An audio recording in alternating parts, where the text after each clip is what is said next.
Começar a ler o estudo do livro de Salmos, a introdução, por John W. Baigent, do 1 ao 72, e do 73 ao 150 é Leslie C. Allen.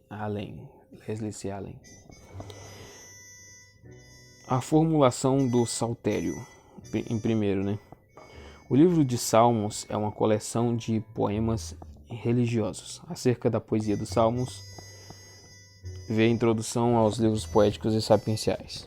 A descrição que se dá costumeiramente ao saltério, na sua presente forma, como o inário e livro de oração do templo pós-exílico, certamente não está longe da verdade. Mas como no caso de todo inário moderno, o seu conteúdo tem diversas origens. Ele é dividido em 5 seções ou livros: Salmos 1 ao 41, 42 a 72, 73 a 89, 90 ao 106 e 107 ao 150. Cada livro termina com uma doxologia acrescentada pelos compiladores. E Salmo 150, evidentemente, é a doxologia do 5º livro e de todo o saltério. Na outra ponta, o Salmo 1 provavelmente foi composto, ou ao menos agora funciona como uma introdução para a coleção inteira.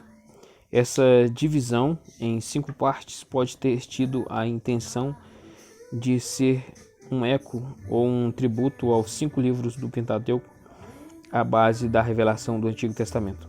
Por trás dessa divisão em 5 partes, há evidências de outras divisões menores, sinalizando a existência de diversas coleções mais antigas que foram posteriormente combinadas. Há salmos duplicados, especialmente os salmos 14 a 53 e 14 e 53, que devem ter feito parte de coleções separadas em um estágio anterior. Esses 2 salmos diferem no título que usam para se referir a Deus, Javé.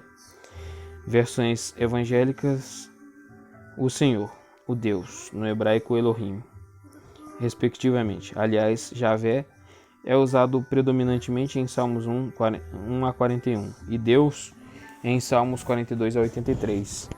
Essa evidência mostra a existência de ao menos 2 coleções, geralmente chamadas javista e eloísta, tendo sua origem em círculos com preferências distintas na forma de se dirigirem a Deus.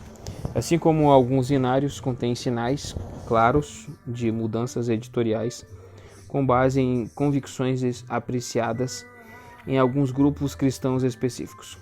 Os títulos dos salmos também indicam coleções. Dos 150 salmos, 72 são intitulados Salmo de Davi. A maioria desses estão nos 2 primeiros livros. Havia, evidentemente, mais de uma coleção davídica. O Salmo 72 termina com a declaração: encerram-se aqui as orações de Davi, filho de Jessé. Porém, depois aparecem mais uns 10 salmos de Davi. Portanto, a observação acrescentada ao Salmo 72 é a referência a uma coleção fechada anterior. Há também 12 salmos atribuídos a Asaf e 11 aos filhos de Corá, evidentemente os repertórios de 2 coros diferentes do templo. Há 15 cânticos de peregrinação, Salmos 120 a 134, e uma série de cânticos chamados de Salmos de Aleluia, Salmos 104, 106, 104 a 106, 111 a 113, 115 a 117 e 133, e 146 a 150. Os Salmos de 93 a 99 formam uma coleção temática tratando de Deus como um rei ou juiz universal. E a formulação do saltério certamente foi um processo gradual. O período principal de composição parece ter abarcado os 4 séculos da dinastia davídica, 1000 a.C. e 600 a.C. Mas tanto naquela época quanto no exílio e depois dele ocorreu a obra de compilação e edição sob a supervisão do Espírito de Deus, até a conclusão deste monumento inspirado e inspirador para a glória de Deus. Segundo os diferentes tipos de salmos. A literatura tem as suas próprias convenções, e a poesia hebraica antiga não foi exceção. É evidente que há duas formas de se dirigir a Deus, por meio de um pedido ou do louvor, e é com base nessas duas formas que se desenvolveu toda a salmodia de Israel. O desenvolvimento alcançou níveis altamente sofisticados e técnicos. Um tipo muito comum do salmo é o que os estudiosos chamam de lamento. Um terço dos salmos está nessa categoria. É uma oração a Deus com um pedido de ajuda em tempos de crise. Há dois tipos principais: o lamento da comunidade, que é expresso na primeira pessoa do plural, e o lamento do indivíduo, que é expresso na primeira pessoa do singular. Podemos encontrar exemplos do primeiro tipo em Salmos 60, 79, 126, Joel 1 e 2, e do segundo tipo em Salmos 3, 7, 42, 43 e 44, 88 e 141. Os lamentos de indivíduos geralmente são marcados por linguagem geral e figurada, e não por descrições específicas. Essa característica os tornava adequados para uso bastante abrangente, independentemente da natureza exata do sofrimento. Os lamentos tendem a ter 5 partes que podem ser facilmente identificadas nos Salmos 79 e 102. Um clamor a Deus com um pedido inicial de ajuda, o lamento em si, que descreve a crise, a declaração de confiança, uma oração e a promessa de louvor. Alguns lamentos vão além disso e sugerem que uma resposta já foi recebida a meio caminho, evidentemente por meio de um profeta do templo. Isso explica a mudança dramática no tom do salmo que ocorre em casos como no Salmo 6, 22, 28 e 60, comentários do Salmo 85. Nesses casos, o lamento se transforma em alegre ação de graças pela resposta de Deus. Um tipo semelhante e aparentado de composição é o Salmo de Confiança, que amplia uma parte do lamento em uma seção distinta, os Salmos 4, 16, 23, 125 e 131. 2. Depois do lamento, há outra grande categoria de salmos. É o cântico de louvor. Ele ocorre em duas formas. Uma é a gratidão expressa por um indivíduo, é a contraparte do lamento pessoal e o cumprimento da sua promessa de louvor. A crise passou, o fiel foi liberto e agora derrama diante de Deus a expressão de ingratidão como complemento da sua oferta de gratidão. Como no caso do lamento, o cântico de louvor usa linguagem bem abrangente. O salmista não tem a intenção de relatar o que lhe aconteceu, mas quer testificar do que Deus fez por ele. C. Westmerman. Exemplos dessa forma são os Salmos 18, 34, 116 e 118. Alguns exemplos de ação de graças comunitária, especialmente os Salmos 124 e 129. A outra forma de cântico é o que tecnicamente se chama de hino. Essa forma não agradece a Deus, algo que ele acabou de fazer, mas o louva de forma mais geral por sua grandeza e graça, expressas na criação e na história de Israel. Em geral, começa com uma conclamação ao louvor, depois dá a razão desse louvor a uma seção introduzida, com porquê ou com uma série de particípios no hebraico, e termina com mais uma conclamação ao louvor. Exemplos disso são os Salmos 33, 36, 100, 103 e 136.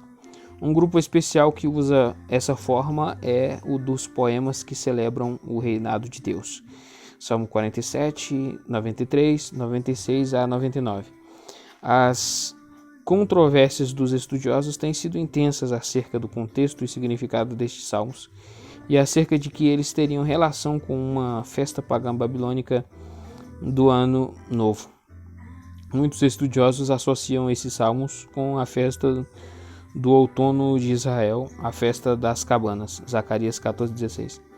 E alguns propõem uma entronização anual de Javé, em vez de uma simples celebração da soberania divina.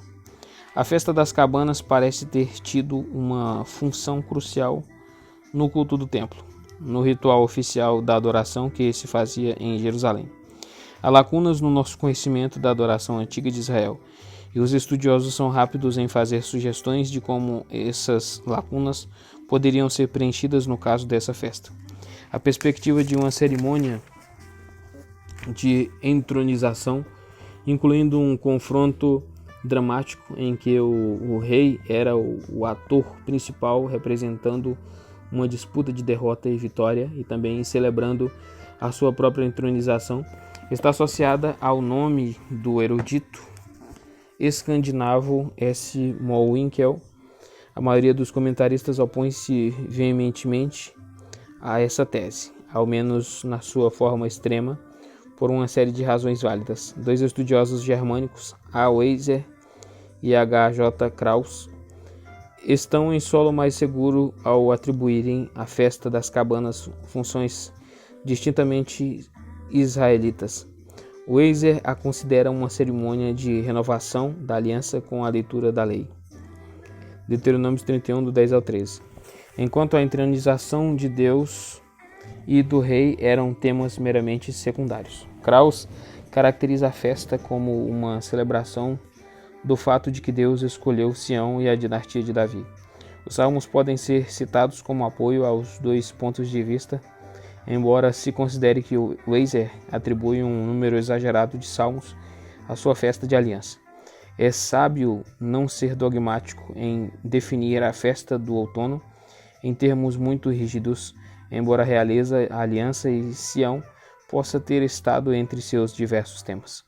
Outro conjunto de hinos é o dos Cânticos de Sião, Salmos 46, 48, 76, 87, 132, 137, 3, que celebram a vitória de Deus conquistada contra os seus inimigos em Jerusalém. Quando de fato aconteceu a conquista, se em 701 a.C. ou num período anterior, é uma questão debatida, mas era considerada a garantia e o sinal tanto do fato de que Deus escolheu a capital como sua casa, como da sua supremacia como aliado de Israel. 3. Outra categoria distinta nos seus temas, mas sobrepondo-se no tipo com os grupos anteriores, são os salmos da realeza. O seu conteúdo revela que um rei davídico está falando ou está sendo celebrado em termos de seu relacionamento especial com Deus. Exemplos disso são os Salmos 2, 18, 45, 72, 89, 101 e 110. Há outros grupos não tão comuns como os salmos sapienciais, que são semelhantes à literatura sapiencial na sua linguagem, nas suas características didáticas e reflexíveis. Salmo 1, 37, 73, 119, 127 e 128.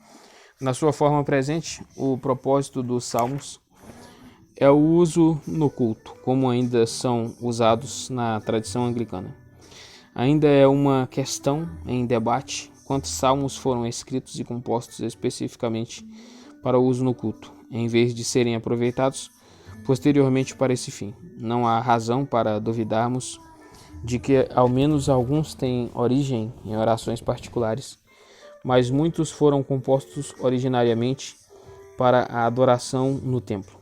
Até mesmo os salmos expressos na primeira pessoa do singular, com base no grande número de salmos individuais, que em parte se dirigem à congregação ou são testemunhos individuais no contexto cultual, Salmos 92 e 122. Podemos ver que havia amplas oportunidades para que o indivíduo participasse oralmente quando levava os seus sacrifícios pessoais e, evidentemente, no decorrer da adoração pública, Salmos 32, 34, 73 e 131 e 131. Terceiro, os títulos dos salmos e os termos técnicos. Um pouco mais de 3/4 dos salmos têm cabeçalhos de diversos tipos. A maioria dos 34 salmos que não têm estão nos 4 e 5º livros. Os títulos parecem não fazer parte dos salmos, mas são anotações posteriores que lançam luz sobre tradições antigas de adoração e interpretação. Devem ser respeitados como parte do texto canônico e não omitidos como em algumas versões. A ACF em português e em inglês a NEB. Primeiro, termos descritivos são usados com frequência. A palavra salmo ocorre 53 vezes. É um cântico religioso cantado com o acompanhamento de música. Cântico que ocorre 30 vezes é um termo geral, mas deve ter tido algum significado técnico. 6 salmos são intitulados Mictam, Salmos 16, 56 a 60 e 13 Masquil, na ARC, Masquil de Davi. O significado das duas palavras hebraicas é incerto, e o estudante pode consultar comentários mais detalhados sobre o assunto. O significado do termo Sigaion, confira a ARC, Salmo 7, ver comentário, também é incerto. 5 salmos recebem o título Uma Oração, enquanto o Salmo 145 é chamado um cântico de louvor. Esse último termo também é usado para se referir ao livro dos Salmos, literalmente louvores. Devemos o título em português à Septuaginta. O Salmo 45 é corretamente intitulado Cântico de Casamento.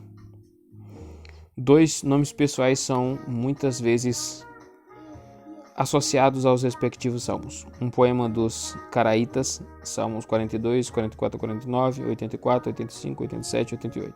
Indica o repertório de um grupo de cantores do templo. 1 Crônicas 6, 22, 31 a 33. O mesmo, evidentemente, é verdade em relação ao título de Asaf. Salmos 50, 73 a 83.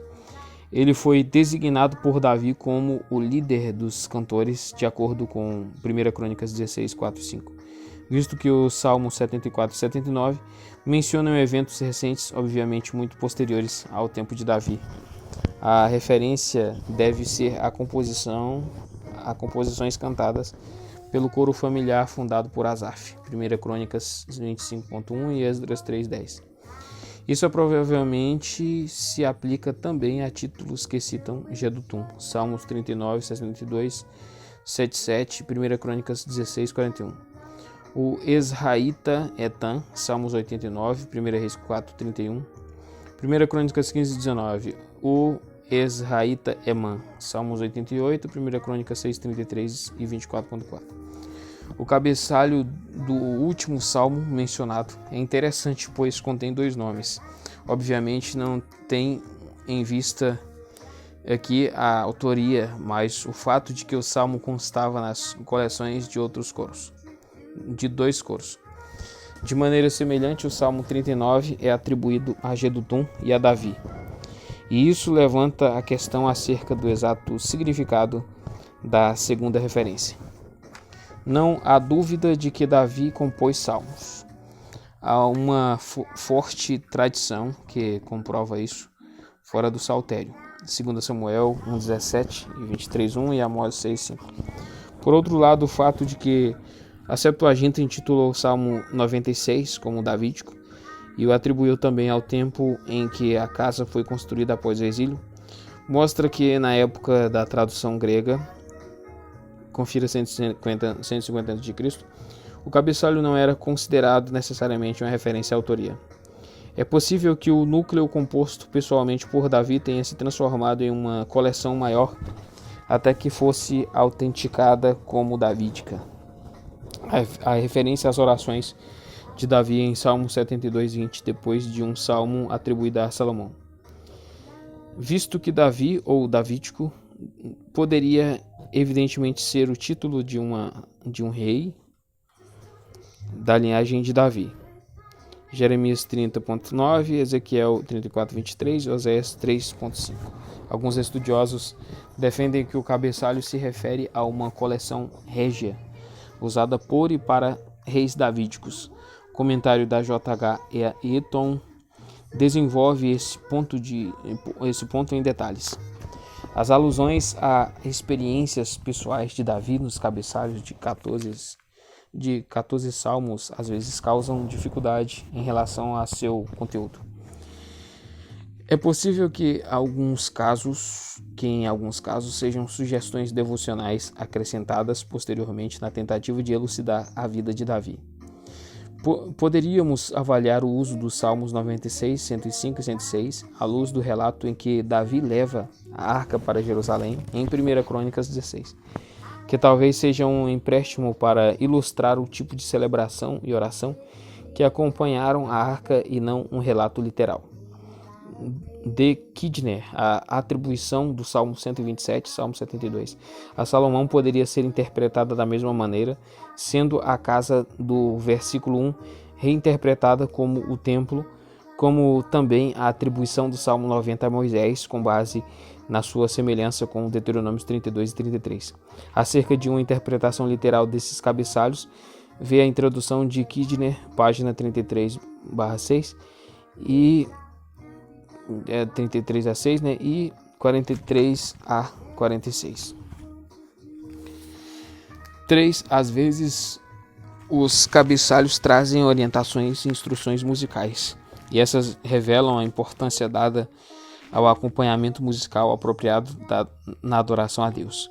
Há dúvida se os cabeçalhos desse tipo se referem ao salmo que segue ou ao salmo anterior, Abacuque 3,19. A expressão para o mestre de música ocorre 55 vezes. A RSV interpreta isso como a sinalização para que o regente do coro preste atenção às instruções que seguem. Outros entendem a expressão como referência a uma grande coleção do regente do coro, da qual os salmos foram tomados e que incluía a coleção já existente dos coraitas e outras coleções. Em alguns casos, os instrumentos musicais usados no acompanhamento eram especificados. Com instrumentos de corda, ocorre 7 vezes, e para flautas, em uma vez, Salmo 5, uma série de frases que começam de acordo com aparecem nos títulos, geralmente são considerados como, na NVI, referências a canções seculares, bem conhecidas, e o respectivo salmo deveria ser então cantado de acordo com aquela melodia, mas não existe certeza sobre este aspecto. Algumas dessas ocorrências podem ser associadas a Vindman, Gittite, ARC Salmos 8, 81, 84, NVI, os lagares, e não destruas, Salmos 57, 59, 75, confira Isaías 65, 8. Outros títulos são a corça da manhã, Salmos 22, uma pomba em carvalhos distantes, Salmo 56, e os lírios, 50, e Salmo 45, 69, 80 e Salmos 60. Alguns títulos não são traduzidos na NVI, como Sheminith, Salmo 53, e Mahalat Leonote, Salmos 88. Veja notas de rodapé da NVI no comentário. A seguir faremos uma tentativa de elucidação. Aqui podemos mencionar também Selah, ARC NVI, que significa pausa, que ocorre 71 vezes no Saltério, principalmente nos 3 primeiros livros. A Septuaginta interpreta esta expressão como um interlúdio musical. A palavra hebraica para significar levantar, elevar, como uma orientação para a congregação, para que acompanhe o solista ou o coro elevando a voz e entrando no refrão, ou para a orquestra, a fim de que faça a entrada no momento certo com seus instrumentos. O termo pode servir também para dividir um salmo em estrofes, embora ao longo do tempo, evidentemente, foi deslocado em alguns casos ou até omitido. E Gaion, confira a nota de rodapé da NVI, que é acrescentado em Salmos 9,16, provavelmente significa murmúrio, que é talvez uma referência a um acompanhamento musical, Salmos 92,3. Um vocal em volume baixo, ou vocal em volume baixo. 4. Atribuições, ocasiões ou propósitos especiais são às vezes mencionadas nos cabeçalhos. O Salmo 30 provavelmente era cantado na festa da dedicação, o aniversário da rededicação do templo, João 10, 22, quer dizer, né? João 10, 22, a não ser que o título seja uma referência à dedicação em Esdras 6,16. O Salmo 92, evidentemente, era usado nos cultos no sábado. O Salmo 100 acompanhava as ofertas de gratidão, Jeremias 33:11. E os Salmos 38 e 70, a oferta memorial, Levíticos 24:7. Cântico de peregrinação ocorre nos cabeçalhos do Salmo 120 a 134. O significado da palavra hebraica traduzida por peregrinação é incerto. A teoria mais aceita é que seja uma referência à peregrinação ou procissão ao templo. Outra sugestão encontrada na tradição judaica é que esses salmos eram cantados no lance de 15 degraus da escada na entrada do pátio do templo. Antes de serem agrupados, os salmos individuais do conjunto parecem ter tido origens diversas. 4. O cristão e o saltério. O comentário que sugere ocupa-se principalmente com questões de exegese, tenta descobrir o sentido que o autor deu ao texto e o significado disso para o povo do tempo em que escreveu. No entanto, não há nenhuma intenção de sugerir que os salmos não têm relação alguma com o leitor moderno, a não ser o interesse histórico. Ao contrário, é convicção hoje que o saltério faz parte das escrituras cristãs e, como tal, precisa ser lido e usado pelos cristãos à luz da revelação mais abrangente em Jesus Cristo. Ver também o artigo O Antigo Testamento e o Cristão. Em relação a este breve comentário, o uso cristão do saltério pode ser dividido em dois aspectos, o devocional e o didático, embora na prática os dois se sobreponham. Primeiro, o uso devocional do saltério, tanto na adoração particular quanto na pública, segue a prática primeiramente do judaísmo e depois a de Jesus e da igreja primitiva. Os salmos não eram somente entoados nos cultos do templo e da sinagoga, como também influenciavam as orações pessoais dos judeus piedosos. Lucas 1,46. Esse uso duplo dos salmos pode ser visto também na vida de Jesus. Mateus 26:30, 27:46, Lucas 23:46. E na prática da igreja, confira 1 Coríntios 14:26, Efésios 5:19, Colossenses 3:16 e Atos 4:25-26, 16:25, Tiago 5:13. A conveniência desses poemas magníficos para a expressão dos sentimentos espirituais do cristão praticamente não precisa ser demonstrada. O fato de que a descrição das experiências do salmista é muitas vezes generalizada e expressa em linguagem estereotipada significa que essas orações podem ser usadas por aqueles que possam por experiências semelhantes e mesmo assim diferentes. É claro que as referências à eleição de Israel, aos atos salvíficos de Deus na história desse povo, a escolha de Davi e de Sião e a esperança pelo reino universal de Deus precisam ser entendidos nos termos da nova aliança, da redenção como efetuada por Jesus Cristo e da igreja como o novo povo de Deus. 1 Pedro 2, 9 e 10. A heresia da Jerusalém Celestial, Hebreus 12, 22 e Apocalipse 21, 2. Nas ocasiões em que os salmos foram adaptados para ser cantados em versões métricas ou como hinos baseados neles, essa transposição para a totalidade cristã às vezes foi feita de maneira explícita. De fato, o cristão está correto ao relacionar todo o saltério a si mesmo, à igreja e a Jesus Cristo. O cristão, porém, vai enfrentar alguns problemas de tentar usar os salmos no atacado, especialmente no culto público. Como escreve H.L. Ellison, não se deve pressupor que todos os salmos são adequados para a oração cristã. Mesmo na sinagoga, somente 2/3 eram usados em público.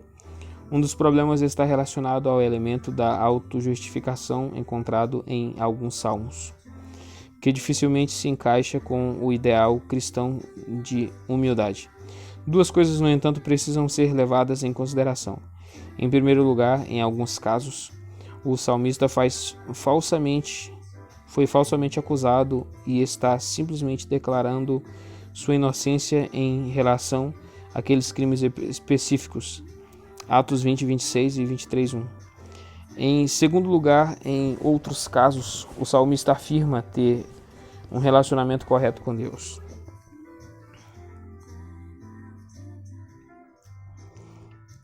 Ser um dos justos em contraste com os ímpios. Em nenhum dos casos há reivindicação de absoluta falta de pecados. Não obstante, precisamos reconhecer que a linguagem usada não é cristã e que o equivalente neotestamentário é a confiança e a certeza do infiel. Romanos 8:1 e 33. Hebreus 10:19, que foi justificado pela graça de Deus por intermédio da fé e não por obras. Romanos 3:27 e Efésios 2:8 e 9. O cristão depara com um problema.